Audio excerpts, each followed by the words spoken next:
Magandang Friday, isang araw na to. Mayroon tayo ngayong gugupitan na estudyante. Ito ay isang estudyanteng criminology. Kaya ang gupitin natin yung gupit criminology. Ang tawagin ay ball fade or army cut na rin sa atin dati itong ganitong tawag. Kaya yan, binabanatan na natin. Yeah.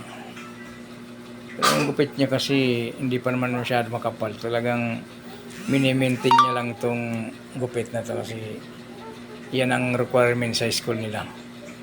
Na konting kapal lang, pagupit na. Kaya sa mga ganitong gupit, dito kumikita ang barbero, yung mabilis lang magpagupit. Bilis bumalik sa barbero. Halos wala pang 2 linggo. Balik na naman sila sa barbershop, pagpapagupit na naman. Ganun ang mga gupit ng mga criminology. Hindi lang criminology ang gupit na ganito. Ang gupit pa ng mga mariners, yung mga marino. Halos ganito rin ang gupit ng mga mariners.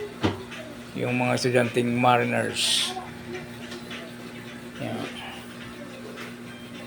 Pag ganito ang gupitan, talagang kikita ang barbero kasi halos 2 linggo papagupit na sila. Yan.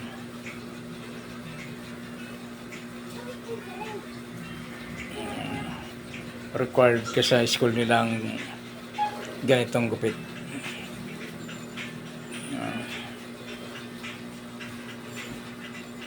Yun ang request.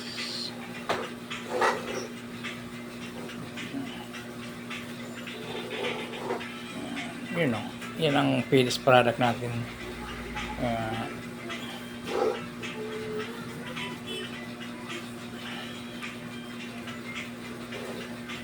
Ball fade in tawagin. Here we go again. Hanggang sa muli nagugupitan. Thank you.